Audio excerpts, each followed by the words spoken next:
Good evening, ladies and gentlemen. Welcome to the Institute for Government. It's very good to see such a diverse audience here tonight. Some repeats from last night, which we always welcome. This is the first in a series of public events and private roundtables on government's relationship with business, which we're hosting in partnership with the City Corporation, which we're delighted to do, and also with the FT as our media partners on that, and you see copies of the FT, which are by pure coincidence, and it is actually coincidence, the IFG is represented in this morning on the Olympics report, which we produced yesterday. Now, the intention behind this series is the sense that there isn't a close enough understanding between government and business. They often talk different languages, and what we felt was that we wanted to bring together was people with experience of business, also those like, which I'll introduce in a minute, David Simon, who'd worked at a top level in business and a top level in government, to see how these gaps, do they exist, how can they be bridged, what are the different cultures there, and that was the intention behind it.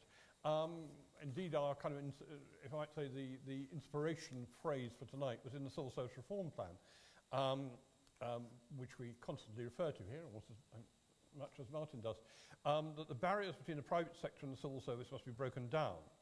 And that's crucial to what Martin spent his time doing on a growth strategy and developing an approach to industrial strategy. So we want to explore, particularly tonight, the interaction between the government and business. Now, our speakers tonight will be Lord Simon, David Simon, who's a former Minister for Trade and Competitiveness in Europe, and mainly known, of course, in his role running BP before that. And he's had a very distinguished career in business internationally. He's also a governor of the Institute, where I regularly in receipt of his wisdom. After David will be Helen Alexander, a former president of the CBI, a former chief executive of the Economist group, and has a portfolio of industrial and other interests at present. She's a senior advisor to Bain and involved with the Port of London Authority. And so she's seen at CBI, and indeed, given the nature of the Economist, very closely the interaction between government and business. The final speaker to my left is Martin Donnelly, who's Permanent Secretary at the Department for Business, Innovation and Skills, and has had a very diverse career, both in Whitehall, but also in particular in Brussels. He's also experienced of the French government. I don't know we can count you as an honorary énarque, but your experience of working in Paris. And now, of course, is absolutely crucially involved with the relationship between government and business. Now, there is a hashtag for those who are eager to tweet, which we thoroughly encourage, which is #GovAndBusiness. So the three speakers will talk for 10 to 15 minutes, then we'll open it up for discussion. And as I say, this is the first in a series of events which are going to stretch over into the spring. David. Thank you very much, Peter. Evening, everybody. Now, for those who like to know how panels get assembled and their links so that there are no surprises, Helen and I went to the same business school in France and sat on their board for a while together.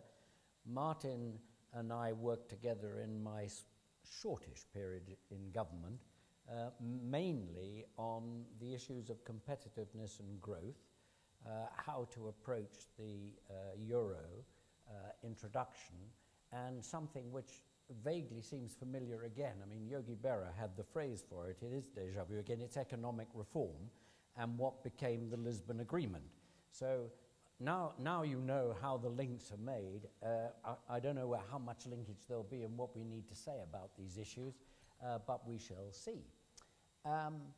I wanted to say that I started thinking about the links between business and government, as I say, in the early 90s, with three separate commissions set up for two presidents of the European Commission, which were looking at growth and competitiveness. And I'll come back to the issue of growth and competitiveness in a little while. But what I wanted to say tonight about growth and the relationships between what I will call the three tribes, political government, administrative government, which is not meant as a criticism of the civil service, it's just to separate it out from the political wing, and business. So there are what I call three tribes, and what I'm going to talk about is the soft side of my experiences. Nothing personal, of course, no names, no pack drill, but the soft side of my experiences in moving from one tribe to another tribe and trying to understand their language. I think this is what I would call soft side analysis. I don't want to talk about how financially to improve growth, how you get capital moving, what economic decisions have to be taken. I mean, there are too many experts in the room already who know all that. And it, as I say, for 20 years we've been playing this game, but it sometimes doesn't seem to be working right. So I want to concentrate on three messages for you. One is that I think the major barrier is, as Peter hinted, and I'm not just doing his speech, but the major barrier is cultural. I really do believe these are three different tribes, and I use sort of sociological terms rather than business terms, because it's about the differences in language, experience, knowledge, team versus individual.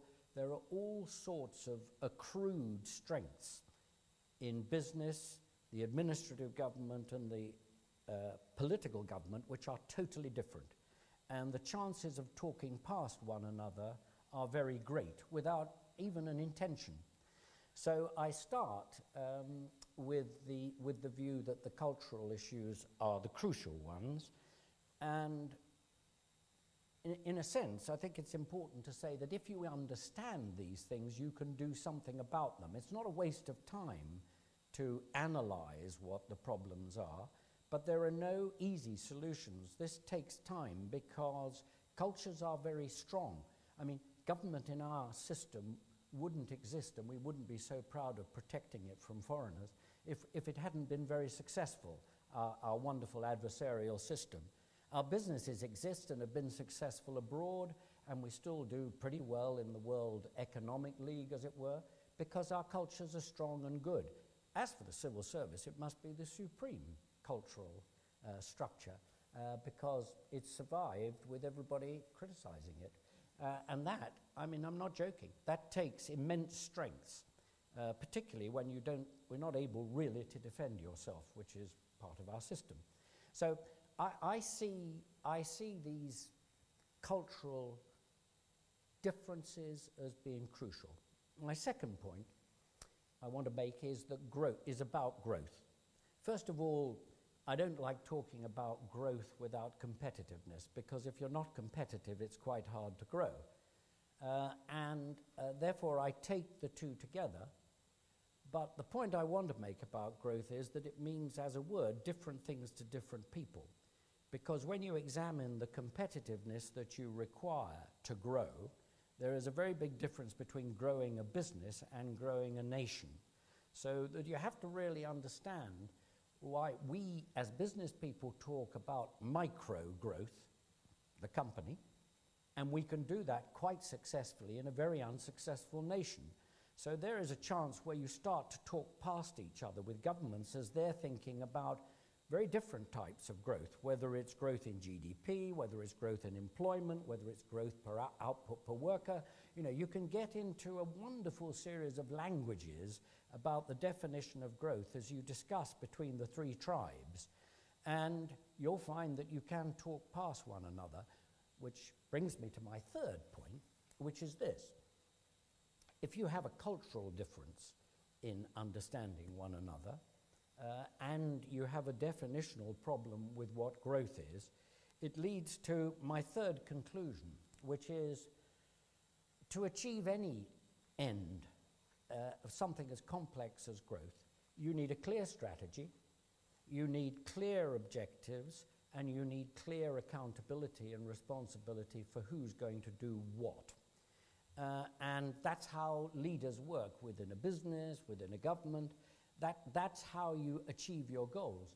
But when you're putting three tribes together who have some difficulties in getting a clear strategy, clear metrics for judging what you're doing, and outcomes which can be different things to different people, you get a blurring of responsibility and accountability, and it makes outcomes very difficult to achieve. And so that's my sort of general proposal. This, by the way, is not meant to be an intense criticism. I've worked a lot with the French government. I'm on a board in France at the moment which has 6 government directors. So I have a pretty clear view what the French government are trying to do with their second largest company.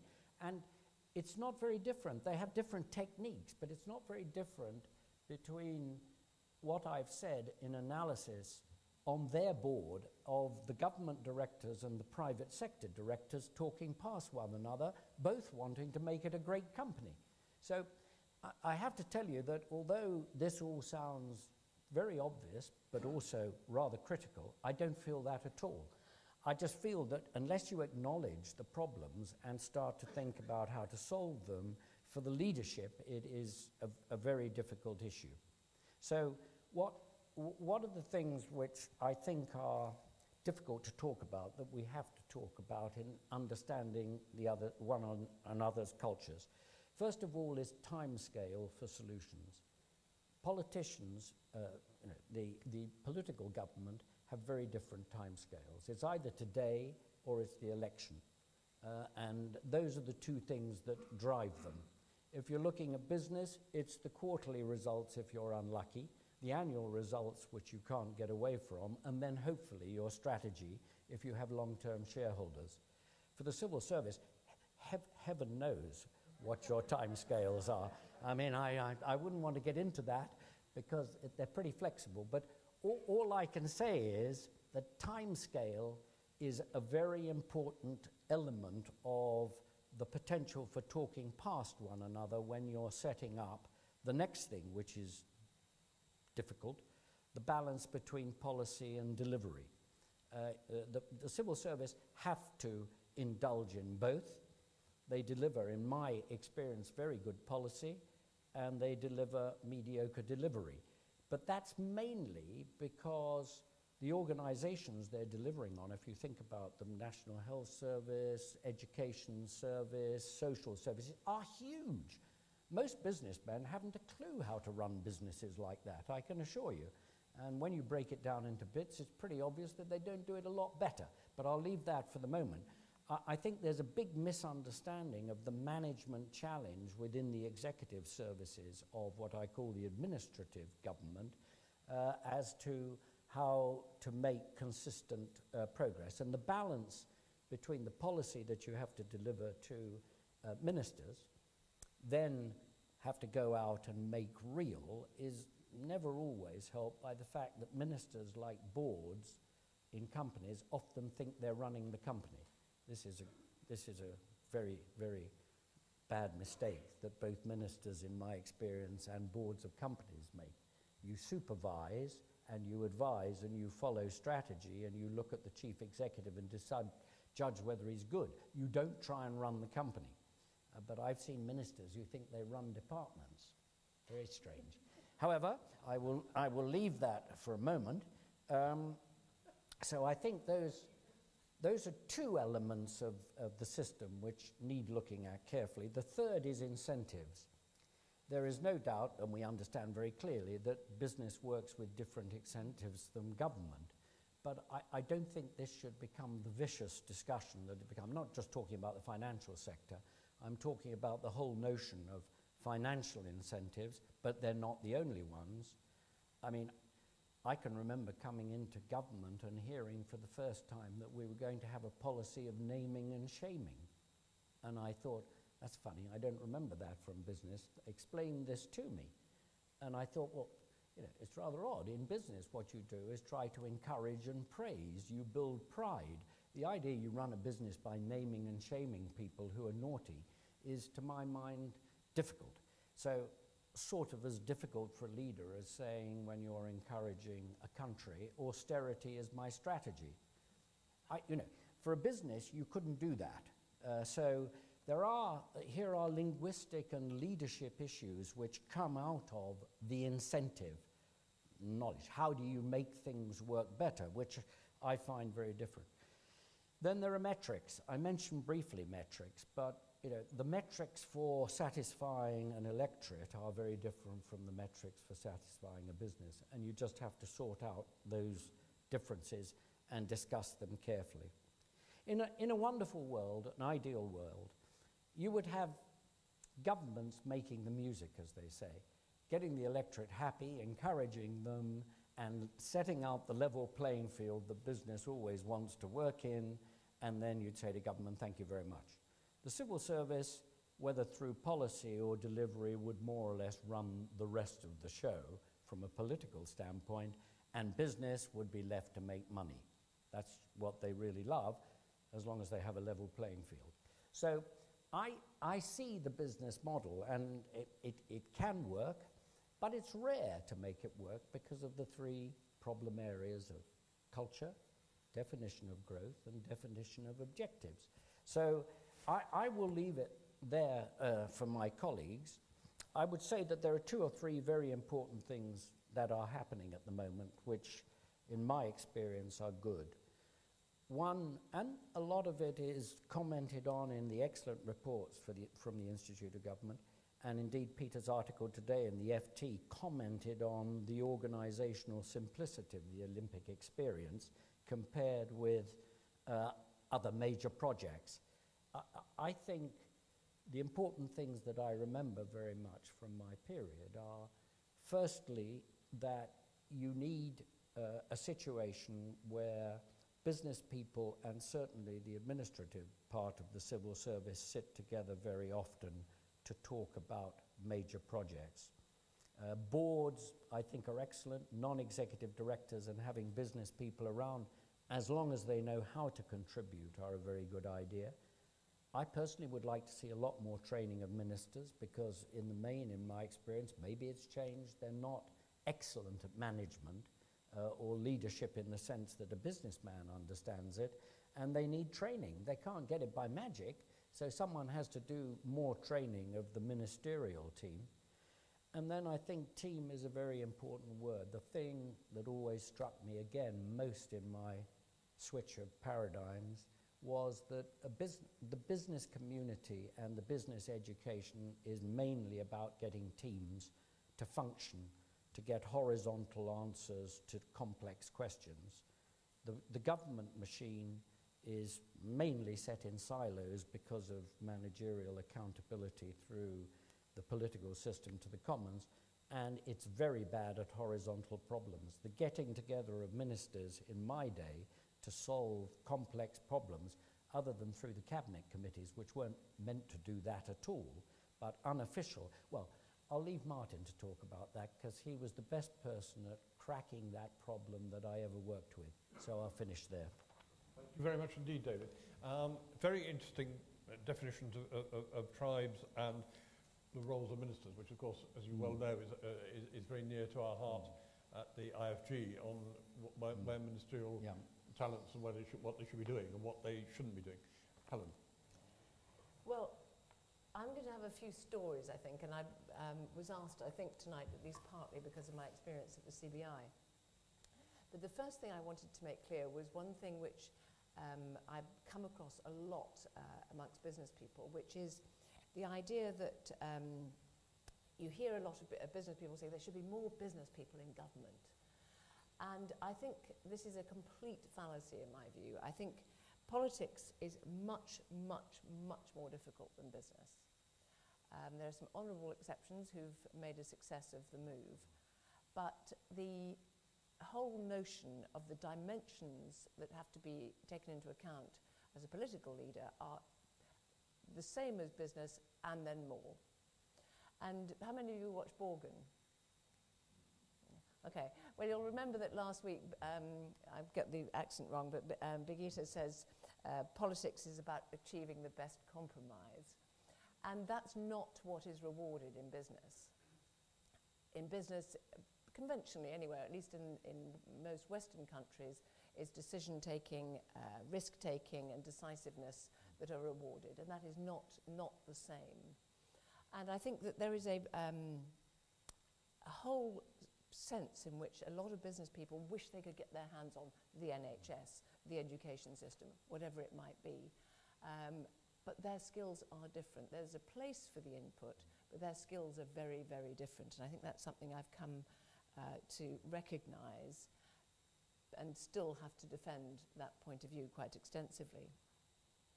And the other thing, if you realise that there are different tribes, and I'll use David's word on that, and this is a long time ago, and if you think men and women are different tribes, some of you just might remember My Fair Lady, where Rex Harrison says, why can't a woman be more like a man? It's the same idea. Why can't the politicians be more like business people? Is a very, doesn't have a catchy tune, but it has a very similar ring about it.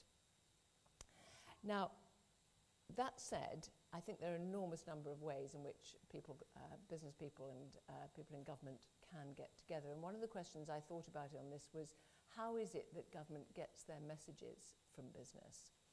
And a senior French diplomat said to me the other day, you have to realise that the British government listens to business much, much more than the French.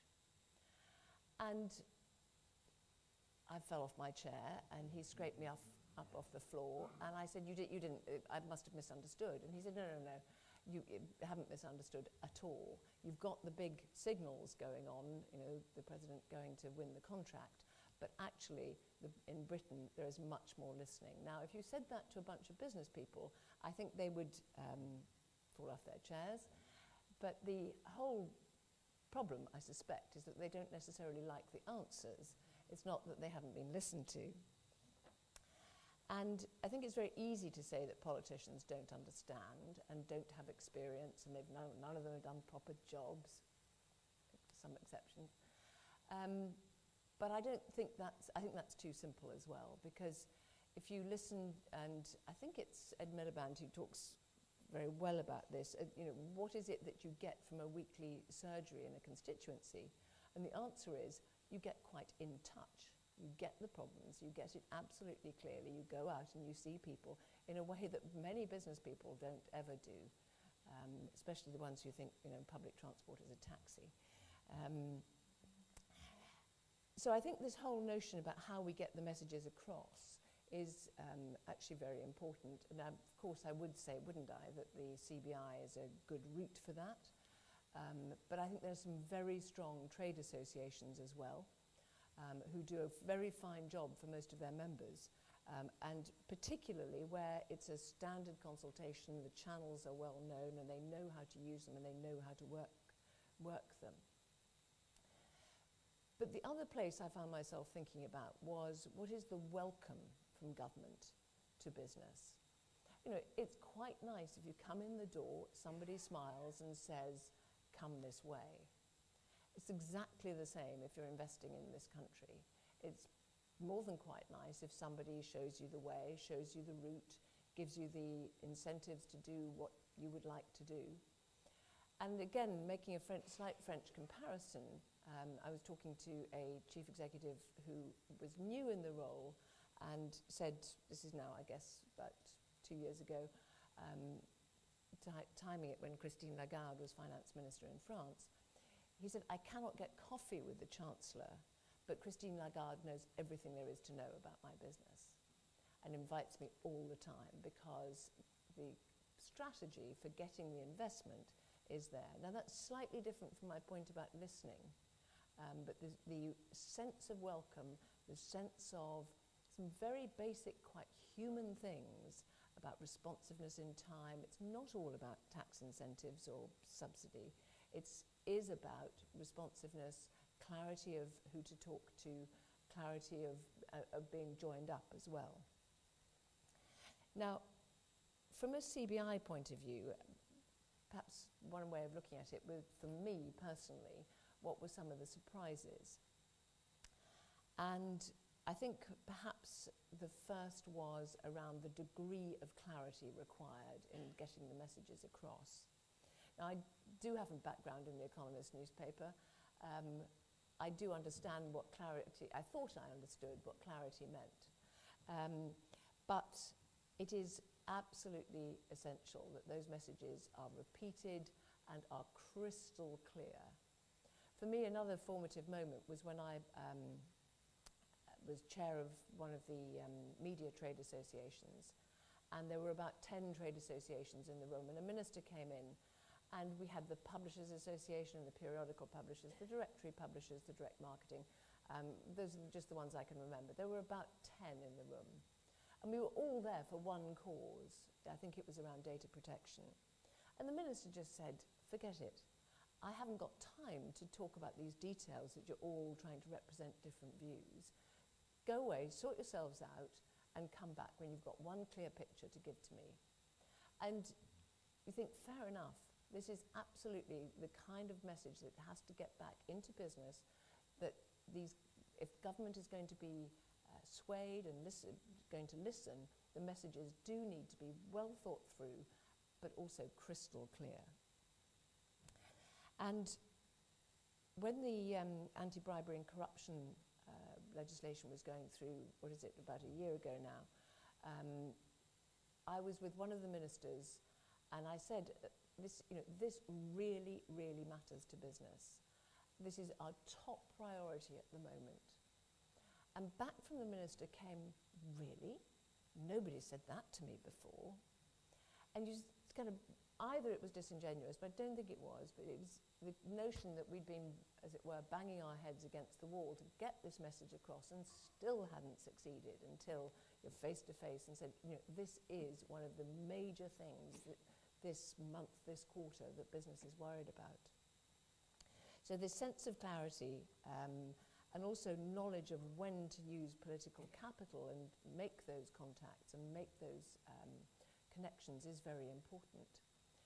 As is knowing what the red line is and knowing where the discussions can be had, where the compromises are, but actually in the end where they're not going to be and where you're going to jump up and down and make a fuss, I guess. The second point is very closely allied to what David was saying about tribes. Put slightly differently, the second surprise, I would say, at the CBI was to discover the degree of difference between the politicians and, let's call them the tribe, the political tribe and the civil service. And if there were any people in the room who were trying to get their points across in the civil service context, I mean, I think one of the great new innovations in most departments is being able to see the perm-sex objectives on the website. Because once you know that, the language you can use and the context in which you can have the discussions is immediately relevant. And if you didn't know those objectives, you wouldn't be able to get that framework right.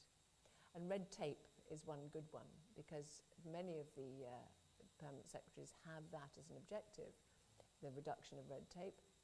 So from the other side of the table, getting that language and that common understanding, how are you going to help them succeed and achieve their goals, you can frame your position in that sense.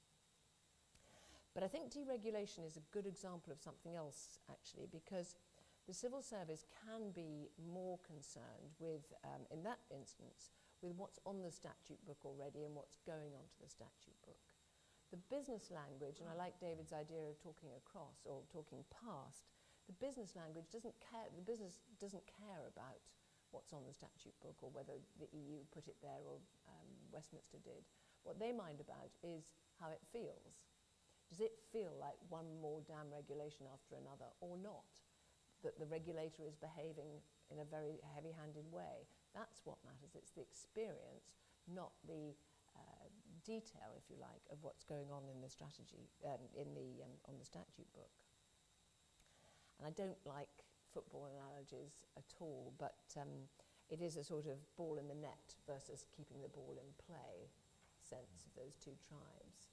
And actually somebody said to me this morning, a civil servant said to me this morning after the Prime Minister's speech, well, we live to fight another day. It's that sense, not necessarily that it's led us to the right place, which it may or may not have done, but we live to fight tomorrow on this subject. And in business, that's not, in a sense, quite good enough. So, where next? In terms of a growth agenda, clearly the public sector has some challenges, the private sector has challenges, but there may be a shift and a rebalancing going on between those two. And there are so many areas, particularly infrastructure, in which I would include energy and digital infrastructure, where there's much to be done together. But there's also the sense of new skills within the civil service being needed. The skills around negotiating how to get that private capital, the skills around making those commercial deals. And I think those are something I would back up, this notion of training, hugely. And from the government end, I think that those NEDs, the non-executives in the departments, is a great baby step, and I would call it a baby step, towards implementation, getting implementation right. Because that is how business will judge, and does judge government.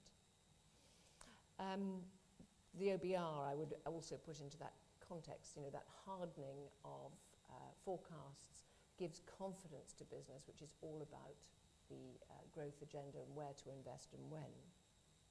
Small part of government practice, and I put this to Martin, is to take note of how difficult it is when people change, the job rotation that happens, the staff turnover that happens in the civil service.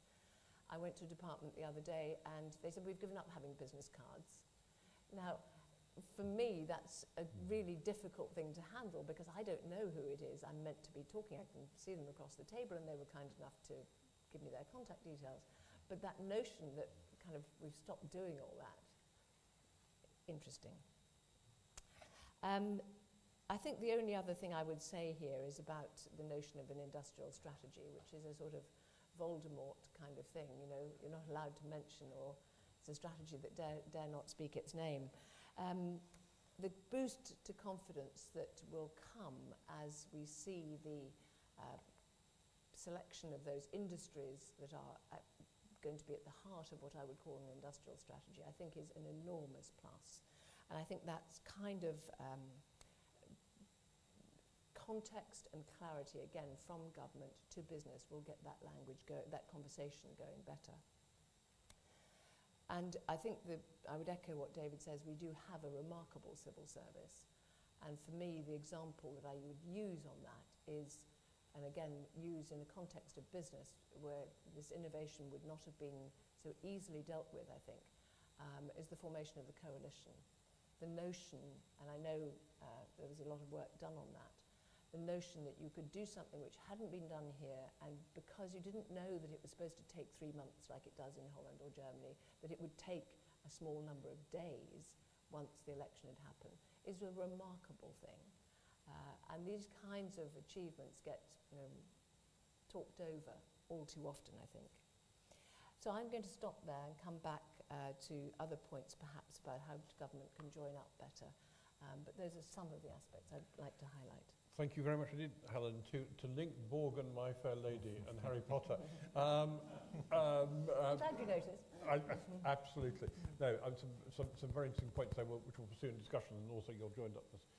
Now, Martin, we should have actually had your objectives on the wall behind you. We failed to do that. Thank you, Peter. Well, that's kind. Well, I'll be brief because I agree with the thrust of what both distinguished speakers have said. Maybe I'm allowed to start with a slight anecdote about the first time I went out with Lord Simon when he was a minister in 2 departments, as I recall, some years ago. And we were dealing with a rather sensitive area around economic and monetary union and Europe and competitiveness. So things have moved on a long way since then. And I did think that listening to David answering questions from the audience, he did tend to give a little bit too much detail. Having come from a business background, he was perhaps a little more straightforward than some people might have been in that situation. But I also remember watching David at work as a minister, and this is actually a very serious point, which I have tried to put into practice since then.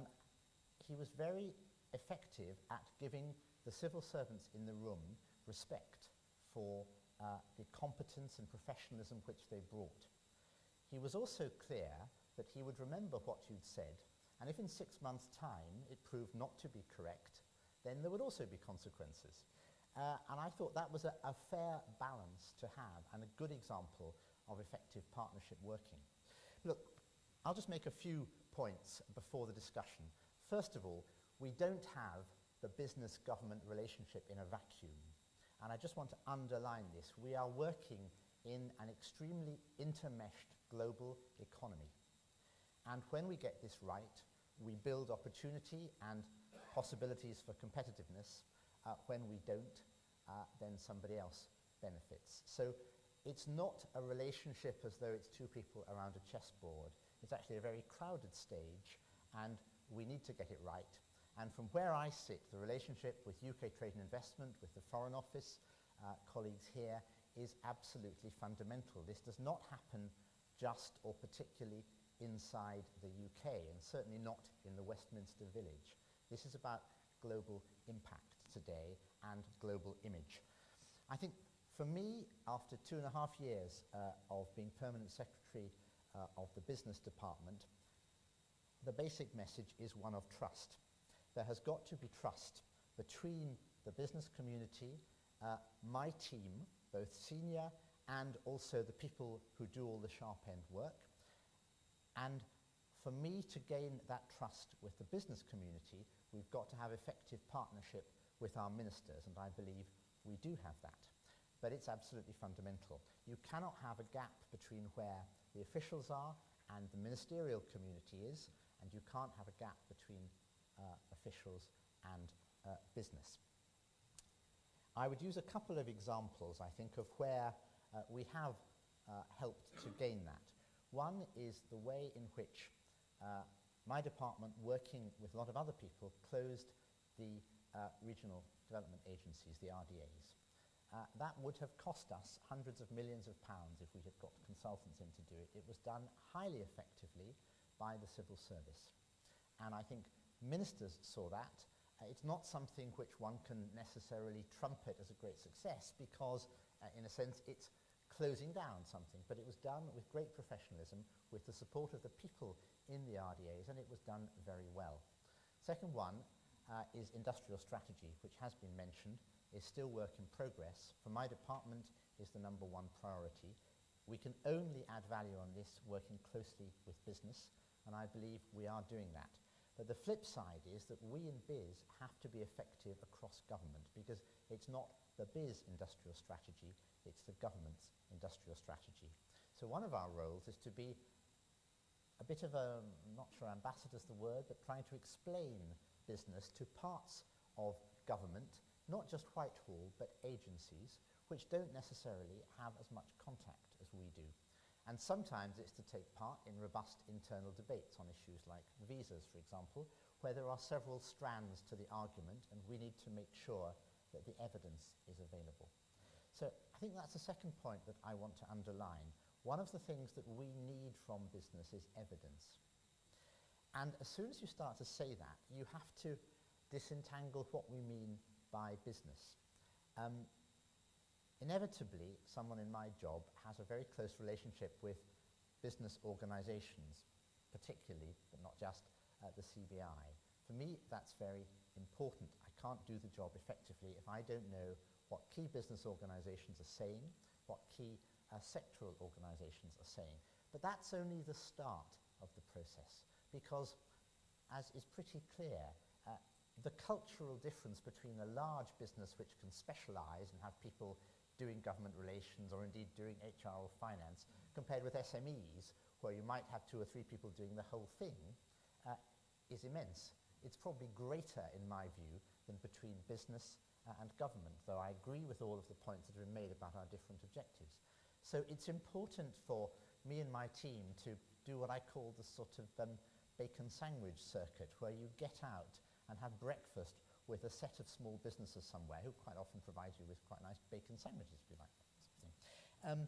There's no substitute for hearing firsthand from small businesses, but then there's all the difference in the world between a high-tech online small business and someone that isn't. And we've got to be aware of that range of business complexity as well. We also have to be very aware of the difference between a UK-based business, or a business with a long period of working inside the UK system, and inward investors who do not understand the British system to the same extent, and where we need to put greater input in.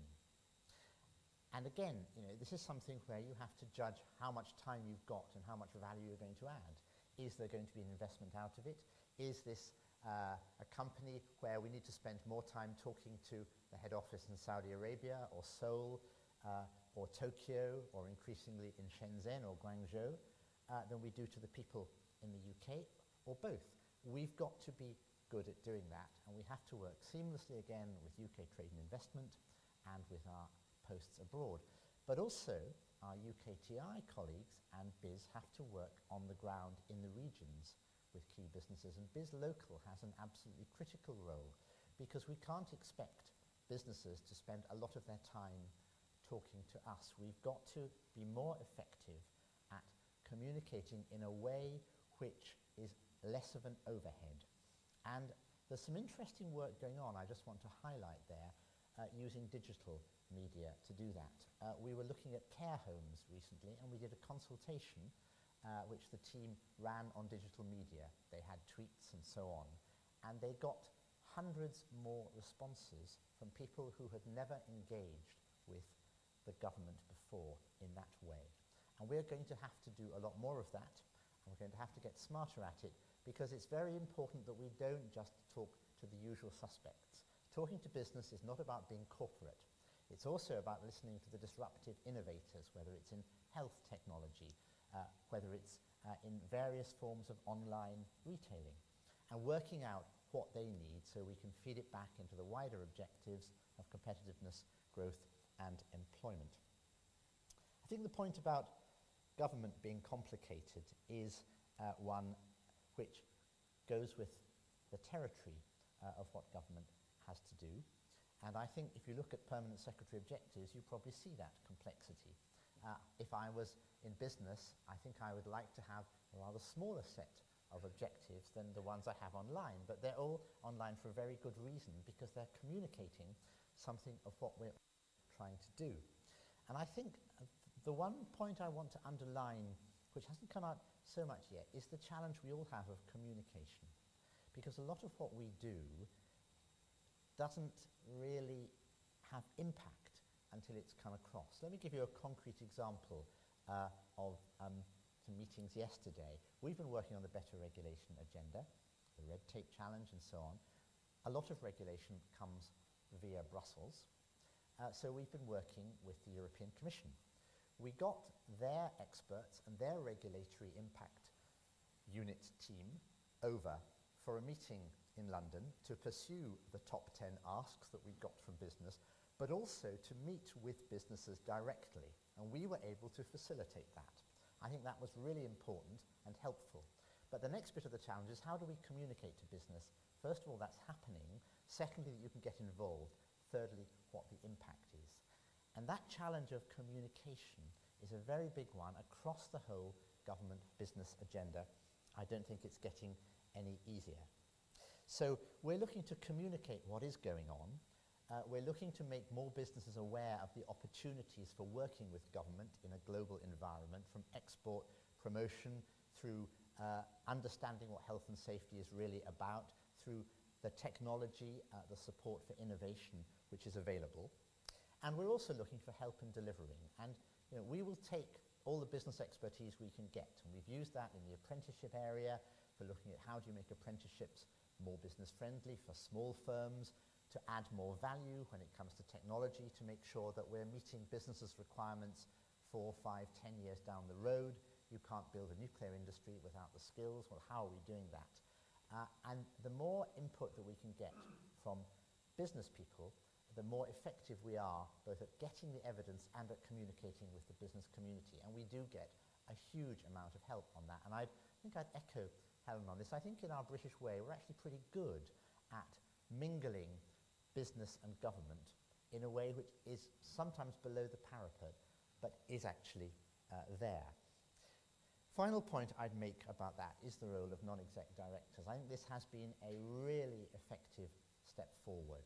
We have on our board the chief executive of GSK, chief executive of Morrison's supermarket. We've got someone who's set up small businesses, who's been in a large accountancy firm. We've just added a serial entrepreneur a business angel, Dale Murray. So we have a range of people who are prepared to give us time, challenge and support. And one of the benefits of that is it gives people in my department more confidence that they're getting it right. Because they do tend to read the newspapers, and there is a chilling effect from some of the criticism which it's hard to reply to directly. And when we can get successful people from the business community saying, you are doing a good job and you could do a better job in this way and we'll work with you to do that, that has a direct and immediate impact on effectiveness. And I cannot now envisage running BIS without the input from the non-executive directors that we get, including their challenge. And I think I just finish on the point I started with. We've got to make this work in partnership. We've got to build trust. That's got to come out of competence, which is seen to deliver, and a sense of shared objectives. I think we have made good progress on all of that, and there's massively more to do, if only because the global economy goes on getting faster, and we've got to get smarter. When you get things right, you can go further, but if you get it wrong, you're punished very rapidly. So there's no scope for error, and there's a lot of upside from effective joint working, recognizing our different objectives, but on the basis of mutual appreciation of competence. Thank you very much indeed, Martin. Before I move out, the 2 or 3 questions I want to panel. The approach you've described now, Martin, how different is that from the approaches over the last 5, 10, 15 years? So now I'll bring in David to comment on that, and Helen as well. I can see trends which have been accentuated, and I would say they've been accentuated by the extent of the economic challenges that we face. We have to spend more time on this agenda now, because it's very clear that without growth, without sustainable jobs, we don't deal with the fiscal problems that we've got. We are in an environment which is becoming more competitive and more transparent year on year, and the digital revolution has made that happen more rapidly. So I think, as we can see from the retail sector at the moment, change is even more rapid than it was. I think there is more awareness of this, and I do believe there is more focus now than I recall in my 30 years of being a civil servant here and in Europe, on the agenda, not just of business, because it's also challenging business. It's not a corporate agenda. This relationship is not corporate, and it should have constructive tensions when it comes to competitiveness, when it comes to open markets, when it comes to how we actually build the structures that manage markets together. But I think we are more focused on it now than we were. David, how does going back to your experience a dozen or so years ago, how does the current BIS compare with the DTI you worked in? It's very different. I mean, listening to Martin, anecdotally, I think the issue of government on the administrative side, the civil service side, and business has developed enormously, partially to do with the fact that I think 25% now of the civil service is recruited from outside, if I remember rightly from your report. We're talking about the top level. Yes, which amazed me, but it's a very big difference. Secondly, because as we've talked about the board, and thirdly, because I think that although the argument about economic reform is a bit tired, because my experience was in 1997 to 2002, the fact is, as Martin said, we recognized very early on in the last 2 economic cycles that competitiveness would have to be worked at very, very hard indeed. And so I think how we've approached the issue of industrial strategy and competitiveness between business and the civil service is greatly improved in my experience. However, I still have a bit of a problem with certain of the other side, the political side, and I'm not talking party politics now here. I do see some very big difficulties politically where if you take a project like airport capacity, runways, or you take another example, Helen mentioned it, how to develop the nuclear industry. I think Martin mentioned it as well. I still see enormous blockages with the political side of the tribes because these are clearly crucial issues for our economic development and our competitiveness, and they keep getting put off and put off. Now there's something wrong there. There's a risk analysis which is being made politically, which in my view doesn't take into account the communication and clarity of what business in the civil service has tried to say about these problems. I just picked them out as examples. So I think it's a big passion. I'm still rather nervous that we think devaluation every 10 years is a reasonable competitive strategy, and I'm sure Martin wouldn't agree with that. But I've just watched it over my lifetime, and it worries me. And it worries me when our major marketplace, we're sort of in the middle of a negotiation which says we're not very sure whether we want a relationship with too serious. As a level playing field idea, that's tough for a businessman to see. But I'll just leave it there. As always, uncontroversial. Helen, you see it from the development from the outside. What are your impression of the evolution to the state Martin's described? I think, the place I would pick up actually is not in biz because, as Martin says, it's also interconnected, but it is the Foreign Office. I think the evolution there, or the precise change, more than evolution, has been really very striking. I used to sit on the final selection board many years ago, and I would sit and ask candidates whether they, I hope they're not in this room, what they would do if I was a visiting business person, and how would they help me when I arrived in their country. And I could sense my colleagues on the panel from the Foreign Office stiffening a little bit, let's say, not to say raising an eyebrow even. And I think that attitude has completely changed, and the whole notion of what embassies are about and what they do for business in other countries is really a big difference. I was also reflecting that I think the regulatory world has changed, and I think we're all a bit clearer about what regulators are for.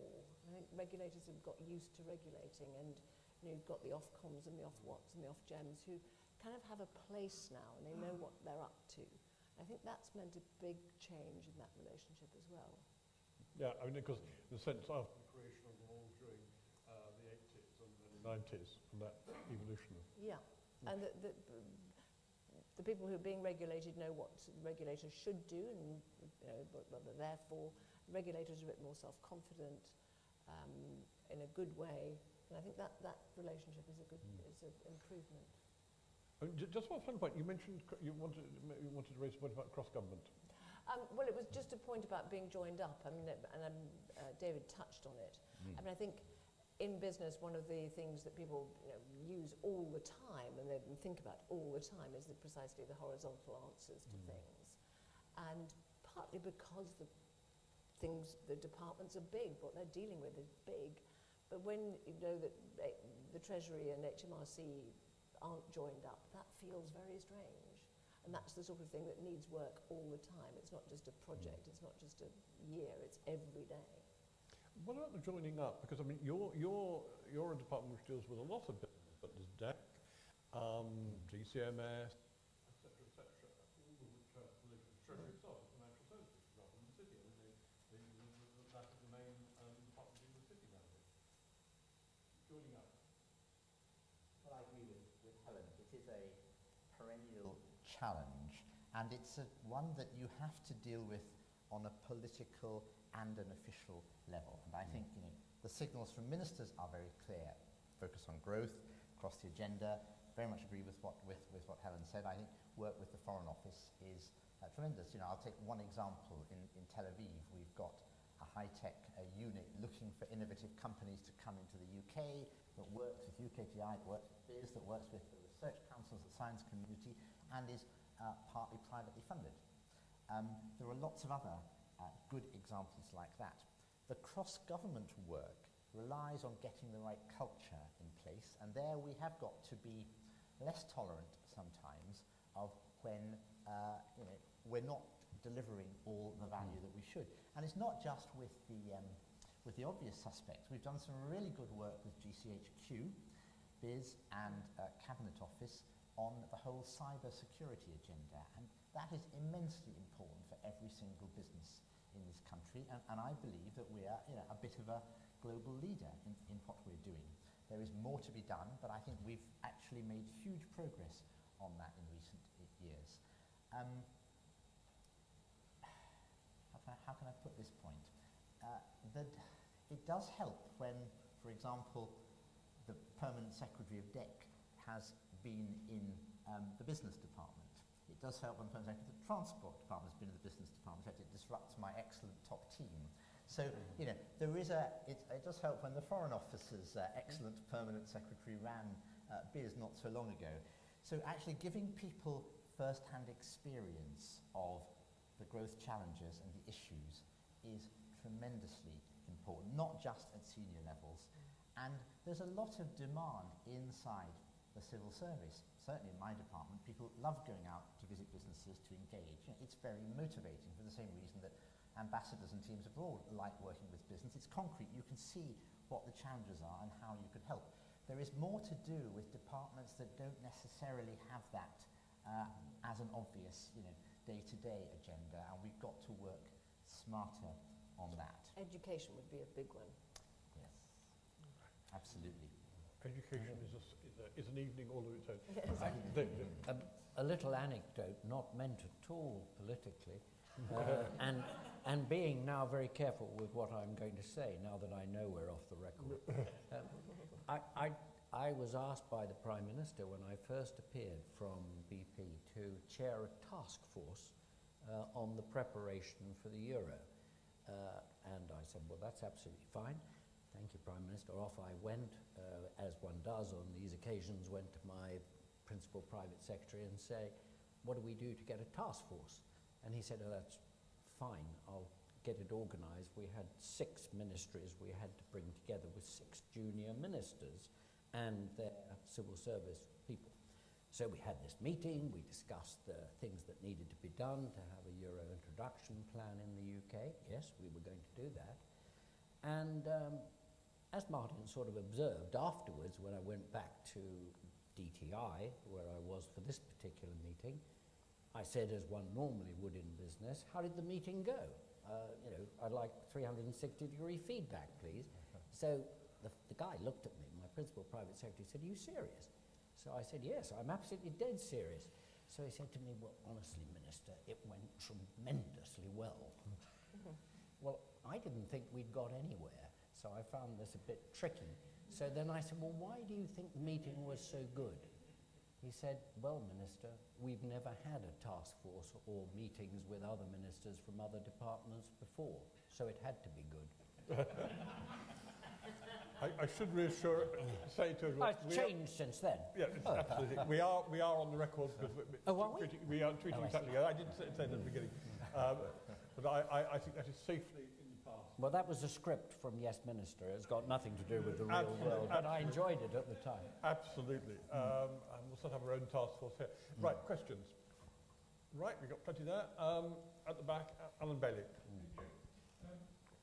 And could you explain your provenance as well, Alan? Sorry?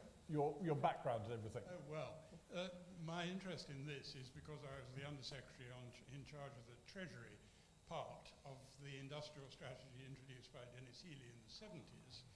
And for 5 years, everything is working. I watched that process evolve, and I wanted to say, and to ask something, about, to say first that things were very different then, of course, but the sectoral structure of the systematic industrial strategy introduced then did seem to me to have some merits. Of course, deals on individual investment projects have to be made with individual firms. And of course now we've got multinationals and the global economy, as you've been saying, which make it much harder to focus on sectors of UK industry. But for quite a lot of the interface and the mutual understanding and trust, Helen Alexander mentioned the trade associations, and I think Martin Donnelly too talked about sectoral organisations. And that level, for quite a lot of issues where the government can make a difference, needs to be focused. It's joined up government responding to a joined up message from business. Skills shortages is one of the things where clearly industry wants all the help it can get from government, and that needs focus pretty detailed and nitty-gritty on shortages which actually matter. And I think there may still be something to learn. Helen Alexander said that, Donnelly first said the industrial strategy is still a work in progress, and that's familiar, but Helen Alexander even said she's looking forward to the selection of industries, and that sounded very much like picking winners, which I thought got a rather bad reputation when the whole thing was blown up in 1979 and people didn't do this kind of thing any longer. But if it is being reinvented, maybe there's something to be learned from that systematic approach, which involved several departments, Treasury included, in a sector-by-sector approach. Thanks, Helen. Right, along the end of the road there, yep. Thank you. I'm John Lahal from Insight Public Affairs, and we advise clients on how to interact with government. And often I find that the voluntary sector and campaign groups are doing their job when they're lobbying government, but when it's business, there's just this perception of undue influence, and that phrase, the quiet word in the ear, was how the Prime Minister described it. But whereas I think if we're talking about growth, then there is a lot that the government's got to do in terms of opening up that channel. And I once, we all are familiar with that phrase, that business works at the speed of the fastest and government works at the speed of the slowest. And that's particularly evident when a business asks for a meeting with a minister or official or a civil servant, the kind of time delay. You know, a quarter may pass and you've got your corporate headquarters breathing down your neck about that regulation, that legislation, or that prioritisation of that industry. And I welcome the programme that the government has announced around the Buddy scheme, also known as the Strategic Relations Initiative, and I think that's really welcome. And I think that may be picking winners by the back door with some particular industries and companies, but I think some of those companies, the likes of Rolls-Royce, BAE, probably already have a good relationship with government. They sit on the business advisory councils, they have professional teams. But actually it might be those mid-caps that maybe need a bit more of that hand-holding and navigating through government. And so, and also I think those companies that are seeking to invest in the UK. And on that, I think there should be a bit more transparency. I'm directing a lot of this at Martin, a lot more transparency about how companies can either put themselves forward. I think there's very little information that the government's putting out there about that programme, as welcome as it is. Yeah, I think we got your point there. Yeah. And so... No, I think I'm going to pass on to other, just to be fair to other people. Gentleman there, thanks. We got your point on that. Very helpful. Thank you very much. My name's Tony Kutzenbos, Chairman of the London branch of the European Movement. My question is for the whole panel. We've heard lots of interesting comments about the different areas in which you face key challenges, from infrastructure, from difference in overarching attitudes to means of communication. But to what extent has been the actual personality of the person sitting across from you, sitting across the table from you, been an obstacle or a challenge in itself, and how frequently is this a challenge, and how do you deal with it? Very interesting one. We'll take those three. Helen, would you like? I'll do the last one first. I mean, the answer is of course it matters, but it matters in every context. I mean, it matters whether you're talking to somebody else in business, whether you're talking to somebody in the arts, or it matters hugely. I mean, and it's very clear when you've got a minister who's had a business background. That's also quite interesting because they do speak, to David's point, that language very clearly, and the notion of the agenda and just basic ordinary things. I don't think there's much special about that, but I think it's in any conversation that's going to happen, those are the things you have to take into account. So yes, it matters. And I would just counter that other point you make about time, somebody else made about timescales, because actually one of the things that is also difficult in business is it's got to be done tomorrow. You know, to the point about, you know, come to a trade association, a trade delegation to country A on Thursday. Well, you know, that doesn't work. And there are either people who are really, really desperate to go to that destination, or there are people who haven't got anything better to do. But what you're not getting is the people who really should be into that in a sort of plan-for way. I think that was the only answer. David? Yeah, I have a sort of slightly idiosyncratic view about the guy across the table, which I came to after about a year in business. And it's this, that if in business you're talking to someone and you do a deal and it doesn't work out, if you like them, you might do one more deal. If that doesn't work out, you never do any deals with them again.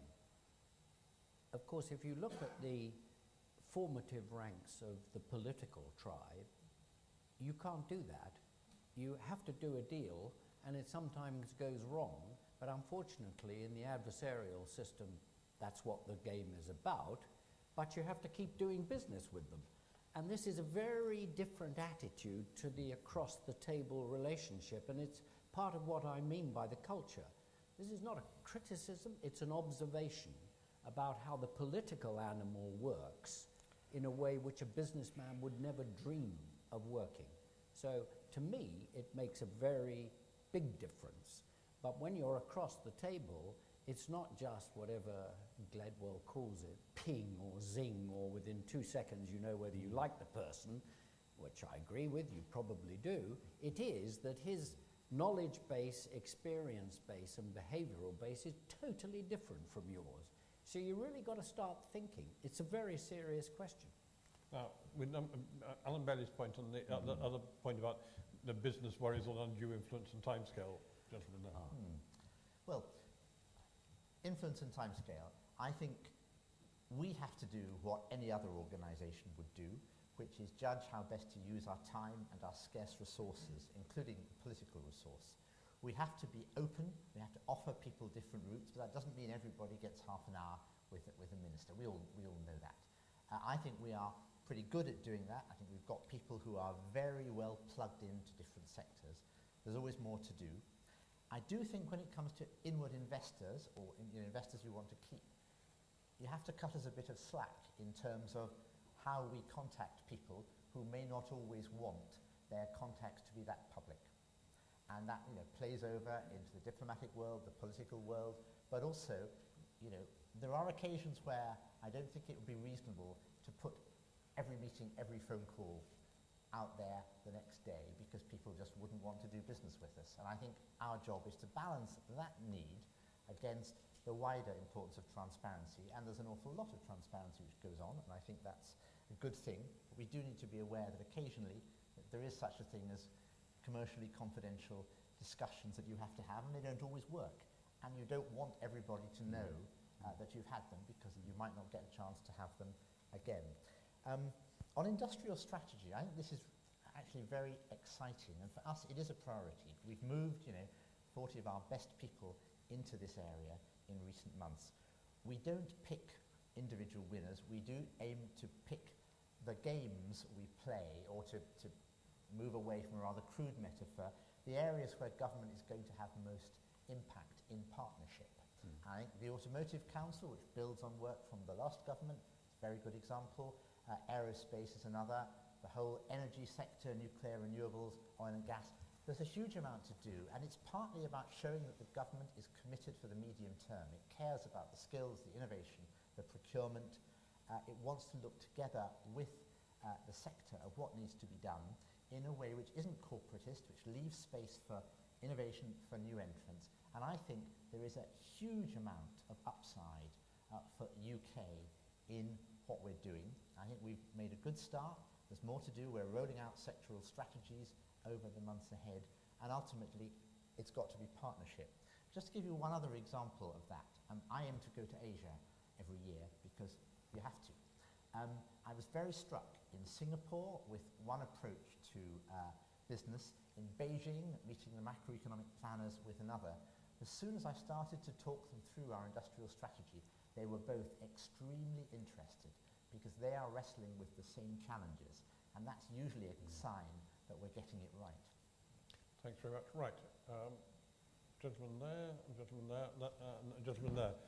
And then I'll come back, go to the back again. Thank you. Mark Langdale, ex-civil servant, employee of BT. I was really struck about the comments about language, and I just wondered what the panel thought of the following. Business, if it doesn't speak its customer's language, has a problem. It has to learn that language. I wonder whether you agree that the unfortunate burden that the administrative tribe has to bear as taxpayer-funded, democratically accountable, there for the people, is that it has to be multilingual. It has to speak and understand the language of all the different stakeholders, business included. It isn't the responsibility of the electorate, or indeed business, to speak your language. Multilingualism in the centre of government is where the burden should lie. Right, very interesting point. Gentleman there, and then we'll go to... Thank you. My name's Imran Mia. I'm a civil servant in the Cabinet Office. Part of my role is to support Lord Brown and the other non-executive directors. I was happy to hear the comments the panel made about that. My question was about public opinion and the way in which public opinion probably shapes the parameters of the government-business relationship. I can imagine that in a time of very high negative perceptions of the role of business, it becomes very difficult for the tribes of civil servants, and particularly the tribe of politicians, to work effectively with business. And that there's probably a responsibility for all three tribes to try and shape public opinion around this. So for civil servants and politicians to talk about the role of business in bringing the economy into a period of growth, but equally about the tribe of business people to talk about responsible business, sustainable business, and the way in which that's core to their own business strategies, which I think is increasingly the case, but the way in which that benefits the UK, benefits sort of people coming out of university and people coming out with other skills. And so kind of all three tribes together, I think, can shape public opinion, which then in turn will make it easier for government and business to work productively together. Thanks. And the gentleman just round there. Thank you. Thank you. Mark MacDonald. I'm a private equity investor and have been investing in UK companies for the past 10 years across different sectors. I guess, is there a case, Peter, for rebranding this the Institute for Government and Business, but more seriously? Yeah, I think, just going back to what Martin touched on this very briefly, but I'd like to ask, going around the world, which governments do you admire the most with their attitude to business, and what can we learn from them? And then also going back to the cultural aspect, should not the business departments and various other elements be structured like business, not in a sectoral capacity, not in a let's all go for the high-tech startup companies, but a matrix encompassing the full gamut? So if I'm a mid-market company which is exporting to China, I have a specific department or a specific person I can go to who specializes in mid-market for chemicals. If I'm a startup tech business, I can go to an individual in the department who really is more specialized in sort of the dynamics of what I am requiring within it. And it isn't that sort of more of the holy grail of the culture? And finally, is there an aspect, and I know it's sort of, I guess it's an ongoing project, is there a case to be made for, I guess, job shadowing or swapping once a month people from all of these different aspects of UK life, whether it be a foreign investor or a UK company, to actually go into the department and just have a day where they just download to their specific peer in the department what really their thoughts are? So, thanks. Three very interesting questions there. There are two of the governors of the Institute here, including David, and there's one other in the audience. I can't promise you an early rebranding of that. Martin? Well, I think they're all good questions and they overlap. I just say on the last one, we've got some really good people in biz who really know their sectors, whether it's chemical, automotive, playing over into UK trade and investment, on startups, mid-caps, on financing. There are the contacts there. The challenge is getting out there and adding value. And we do use private sector people where that is sensible. So for Tech City, we had Eric and now Joanna, who come from very private sector backgrounds, who understand that language which you have to speak. I just underline that certainly in my department, actually, you know, multilingualism is just something you grow up with. My board has got people who have been, not so long ago, successful city lawyers, have done deals on the financial side, have been finance directors of major FTSE companies, and so on. You know, I have got a range of competence on that board, and that's what we need to do the job that ministers want us to do. If you look at our shareholder executive, more than half the people come from outside. Now, you can only take this so far. I did work out at one point that the salary of one of the chief execs of a FTSE 100 company would have paid what this person got in 3 months would have paid for my entire board for the year. You know, so there is a little difference sometimes in what you can actually pay, but we can and should ensure that that sort of movement of people in and out does happen without underplaying the core competences of civil servants, one of which is to be good at picking up the languages that you need. I just add one very unpopular comment on this. I also have a huge amount of time for our political tribe, who I have seen, I've worked now with all three major parties. I do think compared with the rest of the world, actually, we have got a very hard-working and professional political class. End of unpopular remark. But, it's true. And when I go around the world, I don't see countries of our size and complexity, so we're not talking the Singapores or Hong Kongs here, who do all this business a lot better than we do. But, there's always stuff to learn, and I'm taking my executive board off to Berlin on Monday for a serious session on key business and economic issues with our German opposite numbers, because there's always stuff that you pick up. But I don't think our model is way off the pace. To take up also the public opinion question, David, and the other. Two things I just wanted to comment quickly. I mean, business, if I may say so, is government. Government is business. I mean, I don't think we should redefine the model too much. We talk about separate tribes because we don't optimize in the best way possible to become competitive and grow. Otherwise, we wouldn't all be sitting here and worrying. But the fact is you can't separate them out. And if you try to believe that you can run business separately from the government, you're in another world. And certainly that's not what our competitors do. So I know what you meant, but I think it's absolutely correct that you try to get from an economic point of view as close a lead out of economics for politics as you can. Otherwise, I don't think you can deliver. On the multilingual point, which you clearly understood, I feel very strongly about. Sure, the centre of government must be multilingual in the English multilingual sense, but how nice it would be if it were in the other lingual sense, because to the point of the guy across the other side of the table, any of you who have done business outside the UK knows that if you speak the language, you are more effective and more communicative. And that's just an iron rule for me. And I think, therefore, that the idea that there is a separation, and that was the point, and I'm glad you picked it, I was trying to make, between a foreign language and your own language used correctly is a nonsense. They are both very, very important.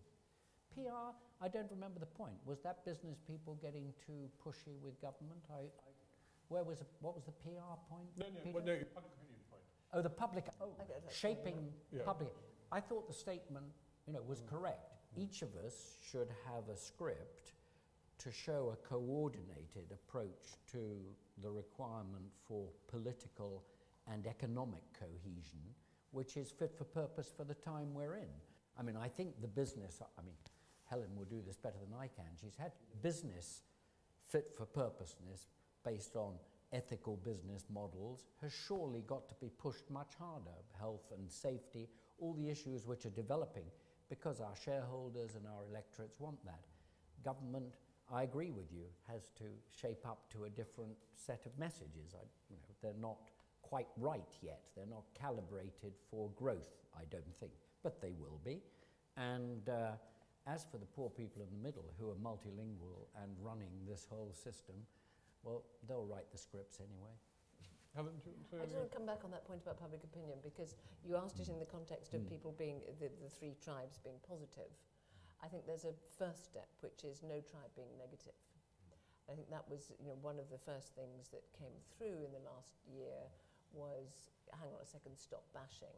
And once bashing stops, then you can start the appropriate messages. Right, we've got time for 2 Twitter-length questions. Tony. Thank you. Tony Halmos, City of London Corporation. Can I just say how pleased we are to be one of the sponsors of this series of events and work stream at the Institute with the FT, as Peter said at the beginning. Picking up Martin's reference to politicians, is there any observation the panel would make about any differences between the issues you've been talking about, between different sorts of politicians or ministers who are in the different departments? So fairly obviously by party, but also those politicians who come from a business background as against those who don't come from a business background.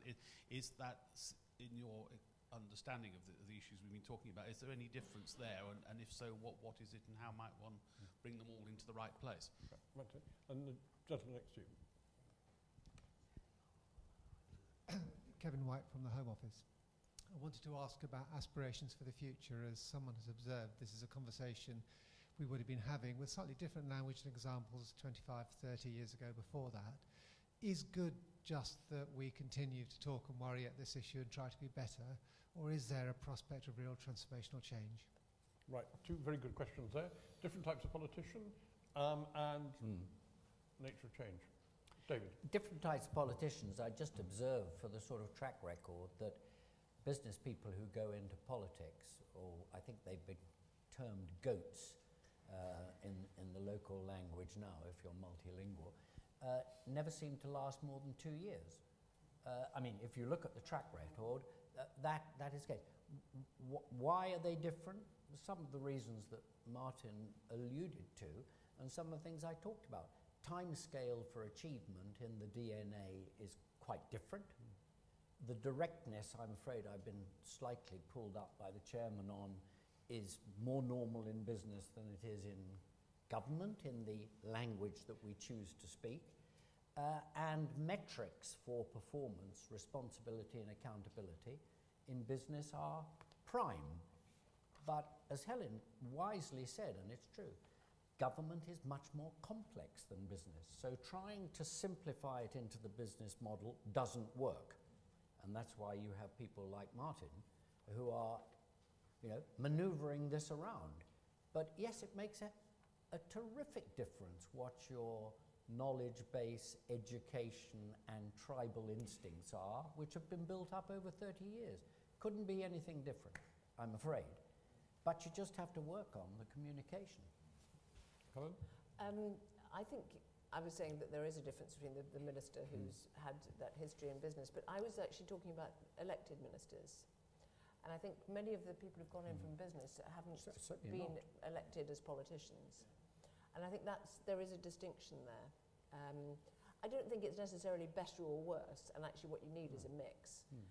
But it's just a bit different in the way you deal and the way they understand. But I think that the goat who's come in from outside without the weekly surgery or the constituency surgery has a different perspective. Absolutely. I thought you were going to go to a different place, which was actually about local politicians or London politicians, perhaps. And I think that some of the same things apply, actually. We won't go there fully. And on the step change point,